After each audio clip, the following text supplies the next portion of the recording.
house on Haverly Road still breathed faintly, like a dying lung refusing silence. Wallpaper peeled from the corners in soft curls, revealing ribs of plaster the color of old bones. The air tasted of rainwater and dust, as though the walls themselves remembered the storm that drowned this town 2 decades ago. Wind whispered through the cracks, lifting a forgotten curtain, letting moonlight tremble across a room that had not seen life in years. It was here that Detective Samuel Thorne stood, older now, slower, but still tethered to ghosts. The floor groaned beneath his boots, a sound like confession. He had promised himself he wouldn't come back. Yet something about this house, the way shadows moved without a source, the echo of laughter that didn't belong to the present, had drawn him again. As though memory itself had hands. Outside, the cornfields shivered under November's breath, their brittle stalks rasping like dry voices. The town slept beyond them, or pretended to. Everyone here knew what had happened in 2003, though no one spoke of it. Silence had become their religion. And tonight, as Thorne brushed a layer of dust from the mantel and uncovered a photograph, a girl in sepia light, hair like spilled ink, eyes caught between defiance and fear, that silence began to hum her name. Etched faintly on the back, stopped his pulse. Mara Ellison, age 17. He whispered it aloud, and it was as if the house exhaled. 2. Old Disappearance. Resurfaces after discovery of symbolic object. The object was found in the river Small. Fragile, nearly unrecognizable beneath layers of silt. A locket, gold once, but now tarnished to a sickly green. Inside, 2 things: a photograph of Mara Ellison and a dried petal pressed flat against her cheek. Lilac, her mother's favorite flower. When they dredged it up, the current seemed to resist, as though the water itself held claim over the secret. The local news called it closure. Thorne called it bait.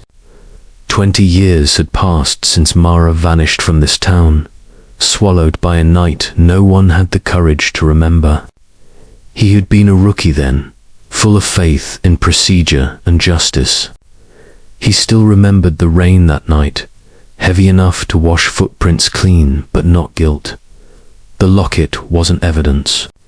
It was memory disguised as metal. He held it now beneath a flickering bulb in the evidence room, watching the light catch on its dented edge. She wore this the day she disappeared, he murmured, though no one had confirmed it. Some part of him didn't need confirmation. The truth was already whispering inside him, low and insistent. Why bring it back now? The question lingered in the sterile air. Thorne didn't answer. He couldn't, because the moment he saw that locket, the years folded in on themselves, the long drives through fog, the unanswered calls, the dreams of her voice saying his name, like accusation. He should have left it buried. But he didn't believe in rest, not for the dead, and certainly not for himself. Point 3. Investigator shows personal involvement. Mixing duty with obsession, Thorne had known Mara Ellison, not in any official capacity, not as a detective should. Before the uniform, before the title, there had been a summer. She was the daughter of his mother's friend. The kind of girl who could turn small-town air electric just by walking through it. They'd shared cigarettes behind the diner, stolen glances beneath streetlights. He remembered the night she told him she wanted to leave Illinois, her eyes reflecting the red neon of the open late sign. He'd laughed, called her a dreamer. She disappeared a week later. For years, he told himself it was coincidence, that he had no part in her vanishing. But when the case resurfaced, the locket, the photograph, The guilt returned with a pulse. It moved through him like something alive in his office. The case file spread before him like scripture. Grainy photos, statements blurred by time, half-legible names. The words unresolved stamped across the top in faded red. He traced it with his finger, feeling the texture of failure. A knock on the door broke the silence. It was Officer Lane, younger, skeptical. The kind of cop who believed truth was neat if you were disciplined enough. "You're taking this one personal." "Sir," Lane said. Thorne's reply came slow, deliberate. "Some cases never stop being personal." Lane hesitated, then left, closing the door softly behind him in the dim light. Thorne's reflection in the window looked almost unfamiliar, older, fractured, haunted by a ghost he couldn't name aloud. He whispered her name again, and for a moment, he swore he saw her standing in the cornfield outside, barefoot, hair tangled by wind, looking at him the way she did that last night, not accusing, but disappointed. He blinked, and she was gone. But the feeling, that unshakable gravity between guilt and truth, stayed, and somewhere, deep inside the static silence of the house on Haverly Road, something shifted. Something remembered the town offered up only a handful of names, as if grief had curated a private guest list and barred the rest.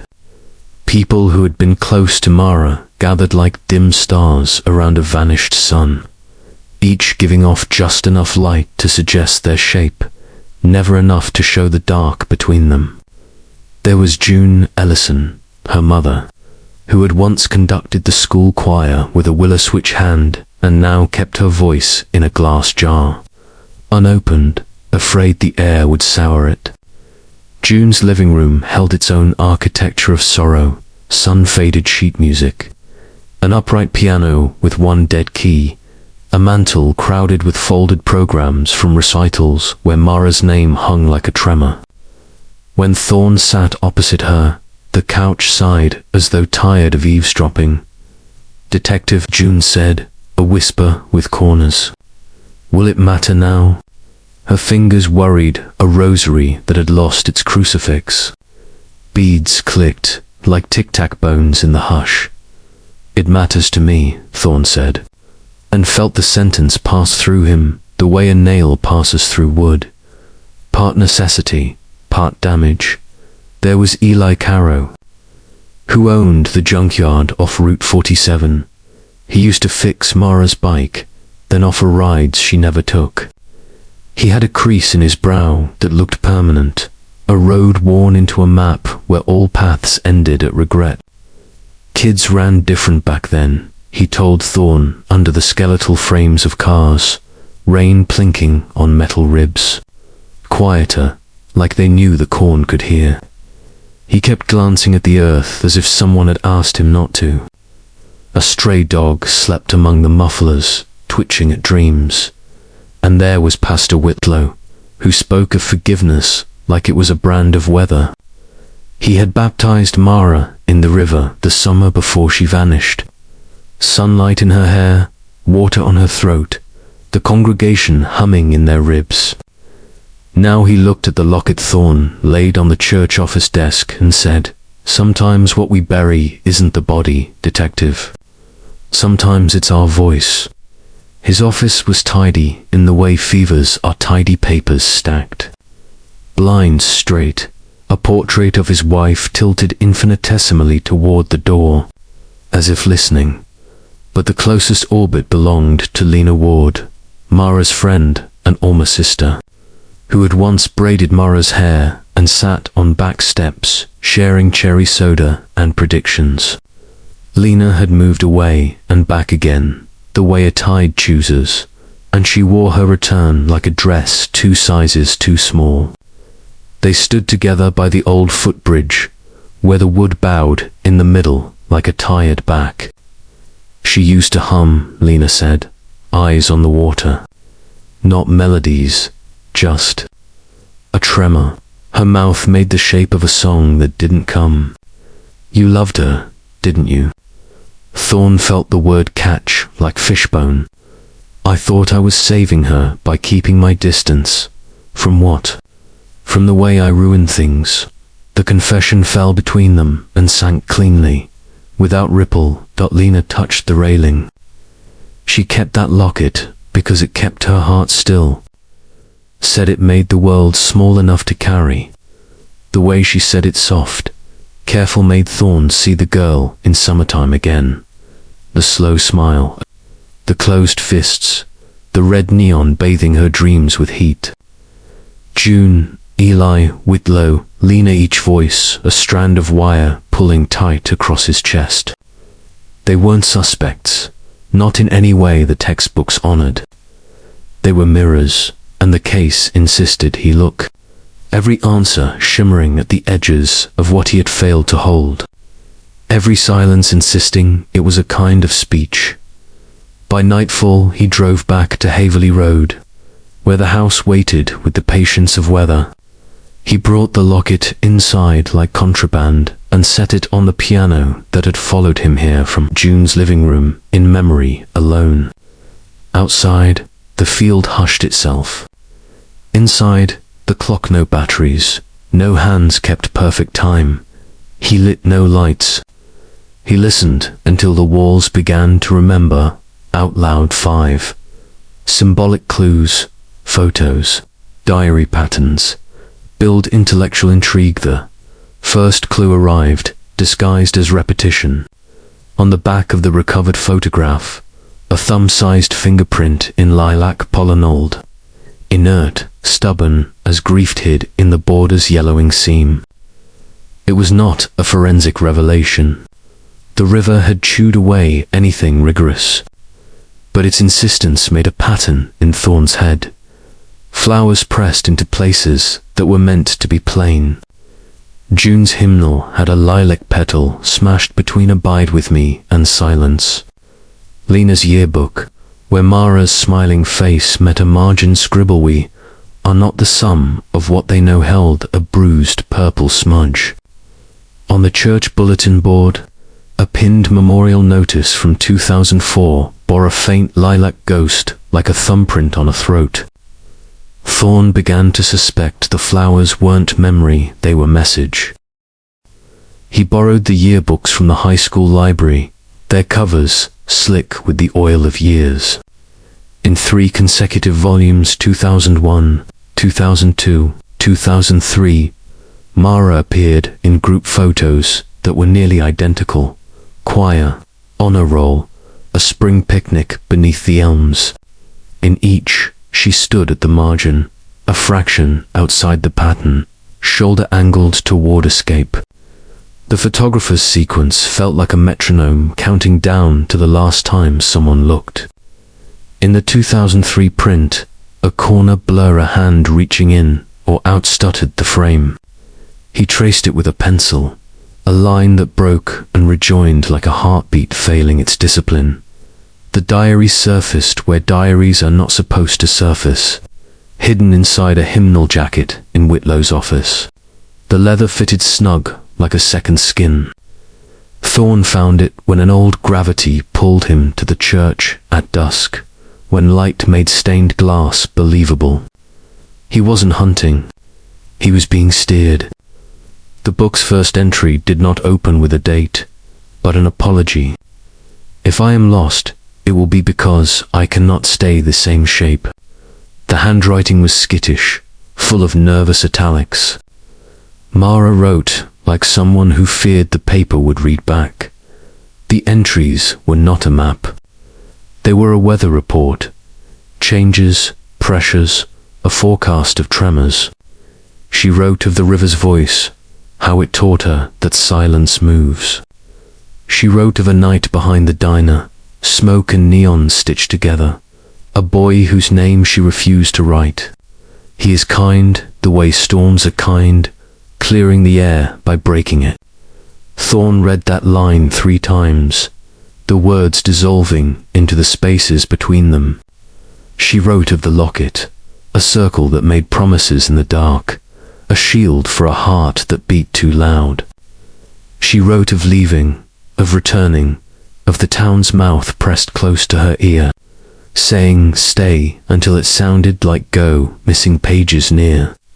The end were excised with such care that their absence felt like calligraphy. In their place, a paper-thin lilac petal, sewn to the spine by a single hair. He lifted it and watched it tremble, as if remembering wind. The pattern, he realized, wasn't a string of answers. It was a string of refusals. At the junkyard, Eli had a box of Polaroids he claimed were scrap faces, fenders, a prom night shattered by laughter. In the bottom, Thorne found a picture of the footbridge. No people, just the wood bowing in the middle and the river holding its breath. In the corner, a thumb with lilac dust. Another refusal. Another note in a scale he couldn't stop playing. He mapped it all on his office wall. Photos, copies of diary pages, a pressed bloom quarantined inside a plastic sleeve. Lines of thread connected nothing to nothing. Yet the map made a shape, and the shape resembled him. A man bent over a past he had no right to touch, threading wildflowers through a noose called logic. Lane came in once, saw the constellation of paper and string, and left without speaking. The meaning hid in the unfinished parts, like the conversations he never had with Mara, like the hands he never took, like the love he convinced himself was safer unnamed. The pattern resolved only when he accepted it might not be external. The diary had warned him. If she was lost, it was because the town could not admit the shapes she wanted. If he was lost, it was because he could only recognize the shapes he feared. He slept in the office that night, or pretended to, the notes of his own breath knocking softly against the glass of what he wouldn't say. In the dream that followed, a lilac field opened under a hard sky and Mara stood at its edge with her back to him. Her hair an argument with the wind. She lifted the locket and held it to her ear like a conch, listening for ocean in a landlocked life. When she turned, her face was half in shadow, but her mouth shaped the word he had never given her permission to say go. He woke with the petal stuck to his cheek. Like a brand, 6. Twist questions investigator's perception. Blurring truth and delusion, the twist did not arrive with a fingerprint match or a late-night confession. It came as a correction to a memory he had worshipped until it made a reliquary of his guilt. He drove to the diner, where the neon sign still strobed open late like a wound that refused to scab. Sat at the last booth beneath the clock that had quit the year Mara did, and asked Lena a question he had avoided all these years, that night. The week before she vanished. Did I leave her, or did she leave me? Lena watched the empty parking lot as if it were about to answer. You didn't meet her, Sam, she said, using a name that belonged to a younger man. You were waiting for her behind the trash bins, counting your reasons like rosary beads. But she never came. She told me she couldn't. She wrote you a letter. Didn't you get it? The word letter struck him with the intimacy of a touch he had gone without. No letter had come. Or if it had found a version of him unwilling to open it. The memory in his head, Mara beside him in neon red shadow. Heat between them that felt like a decision buckled, revealing scaffolding. He had built a statue from a rumor of touch, then worshipped it until the stone became a mirror. His confession, the careful distance he took to save her from the way he ruins things, was all of it an alibi for a pain he preferred to curate rather than cure. He drove to June's and asked for the box of keepsakes that mothers preserve for their future griefs. June brought it reluctantly, setting it between them like a sleeping animal they were both afraid to wake.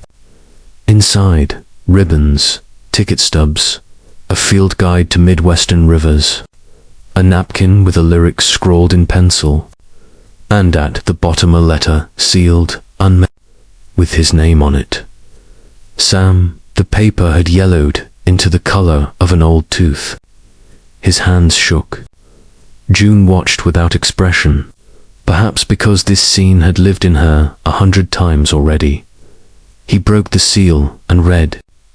The handwriting was Mara's, slanted, quick, a little reckless. If you think not coming means you left me, you're wrong, it began. I am leaving you. Not for someone, for something bigger than the names we give to small survival. You were kind to me, but your kindness wants me to stay the same shape. I can't breathe in it. I'm taking the river. It doesn't ask my name. If I don't return, it's because the town has taught me that leaving is the only honest way to remain. No accusation. No romance carved up to suit his wound. The letter was a door, not a blade. He had never walked through. His chest flooded with an ache that felt both brand new and ancestral. He looked up, and the room doubled, as if the draft had slipped a second image over the first June leaning forward, June leaning away. The piano lid open and shut simultaneously, the lilac in the vase alive and dried. He realized how much of the case he had solved with his longing, that he had placed Mara in the fixed pose required by his need to atone, ignoring that her last act might have been the refusal of poses. The locket, the petals, the photographs at margin. She had been drawing an exit in symbols everywhere because speech had failed her. Not because someone silenced her, but because the shape she needed required an unlanguage. The twist tightened. What if the arrest the town had been waiting for, what the title of his file promised, was simply an arrest of narrative? Pin down a culprit and call the river clean. He drove to the footbridge with the letter in his pocket and sat on the bowed plank that made a confession of the wood. The current spoke in its unlanguaged way. Your eyes are not cameras, it said without words. Your memory is not evidence. Your love is not neutral. He pressed his palms against the rail until the splinters negotiated with his skin, and then he saw it, a shape in the water. Not a body he refused, that ancient script, but a string of lilac petals, traveling together toward the bend, moving with and against the current at once. They were a sentence broken into syllables, and he could not tell whether he was reading it right side up or upside down. He closed his eyes, and Mara's face arranged itself on the darkness like the after-image of a flash. If I am lost, it will be because I cannot stay the same shape. The sentence turned, and this time it spoke to him. If I am lost, it is because you insisted I remain the shape of your guilt. He stood before the air could steady. The case was changing while he was inside at point 7. Ending feels haunting and unresolved. Truth brings no peace. The arrests came because the town needed ceremony. Eli Caro. For interfering with evidence years ago, he had found the locket on the riverbank that spring and held it back, hoping the secret would let him keep a version of Mara no one else could claim. Pastor Whitlow, charged with obstruction, for sheltering the diary in his office when June's questions became too feverish to manage. Lena was not charged, but she carried, in the eyes of those who needed an object, a sentence. In the press release, the chief read under flat fluorescent lights, the words "cold case solved" stuck to the air like damp tape. The microphone swallowed it and fed the town a meal it wanted to praise. Reporters asked questions that sounded like statements. The river kept speaking under the bridge where no one had gone to listen. Thorne stood with his back against the wall and watched justice perform its old pantomime. Lane clapped him on the shoulder. "You did it," he said, which was the worst thing to hear. The evidence held enough weight to fit the codebook, if you distributed it carefully and shaved the edges. Eli did hide the locket. Whitlow did hide the diary. The petals on documents, the repeated photos, the carved absences, they formed a narrative that could be called conspiracy if you were hungry enough. The town was starving for an ending. They were ready to force the river to hold still. He drove alone after, the letter in his coat like a heart misplaced. The sky leaned down. Corn stubble flashed by, a metronome of loss. He stopped at Haverly Road and walked through the house without turning on lights. The air had the clean smell of a room no one had spoken in since morning. On the piano, the locket lay with its hinge open, a mouth that had finished saying. He placed the letter beside it and felt the table accept the weight without argument. For a long time he stood in the doorway of the room where wallpaper peeled like old bandages, and he let the silence accumulate. It held more truth than the press release. He understood, barely, painfully, that his obsession had not been to find Mara, but to find the version of Mara his guilt required. He had built a cathedral of clues and prayed to the god of endings inside it. The arrests fed the god, as arrests do. But when he closed his eyes, he saw petals traveling together, not toward closure, but toward continuation. He saw a girl at a river, choosing a shape the town could not afford to imagine. Perhaps she left for real, left the way questions leave answers, wearing a face no one had taught her to carry. Perhaps she drowned in a water that wanted only to move, not to kill, perhaps. The truth he had located sat between possibilities like a chair between windows. Borrowing light from different weathers and insisting neither is enough, he dialed June's number and let it ring until the machine, still programmed with the voice of a younger June, told him to leave what could be left. "We found what they needed," he said into the beep. He did not say "we found what you needed" because he could not know that and refused to lie one more time. If a different truth comes, I'll bring it to you even if it refuses to be seen. He did not hang up. He let the machine hold him until it clicked and the room went back to its original size. Then he walked to the window and watched the cornfield absorb the last of the day. Somewhere a dog barked one time. Far away a freight train hauled its broken music across a dark plain. He waited for relief and found only a quiet that pooled at his feet like shadow. Peace is not a prize, he thought. It is a climate, and this town has changed the weather. At the bridge the next morning, Eli's bench sat empty, a paper cup of coffee cooling on the plank. Whitlow's church bells rang noon at 9, as if the clock had decided to confess early. Lena left town without ceremony, her taillights reading like a message he was unqualified to translate. June placed a vase of lilac on her porch and closed the door. The petals browned at the edges as the day warmed, and their scent a tender, almost painful sweetness clung to the screen like a last plea. Thorne took the letter back to the river and read it once more. He folded it not by its old creases, but along new ones, changing its shape. He placed it in the locket and closed the hinge. "I am late," he whispered to no one, to everyone. He let the locket fall from the bridge with the gentleness of a hand releasing a hand.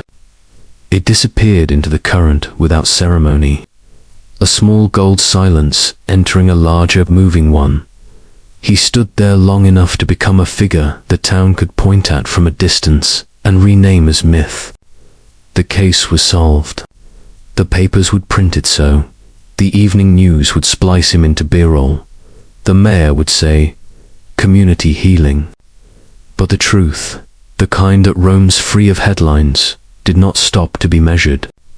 It went on under the bridge, over stones, through culverts, into fields, in the mouths of people who would not say her name until it was safe, which is to say, never. He felt no absolution, only a tenderness sharpened by its failure to save anyone. That night, back in the house, he lay on the floor and watched moonlight reinvent a room that knew its own damage. The dead key on the piano sounded once, with no hand on it. A sympathetic vibration from a train or a memory or a truth he had let go of. He did not move. He did not sleep. He tried to picture Mara's face without rearranging it to suit the closure the town had purchased. It took all his strength. When dawn finally considered him, he rose and, for the first time in 20 years, did not reach for the file. The silence was not forgiveness. It was simply the weather he would have to learn to live inside.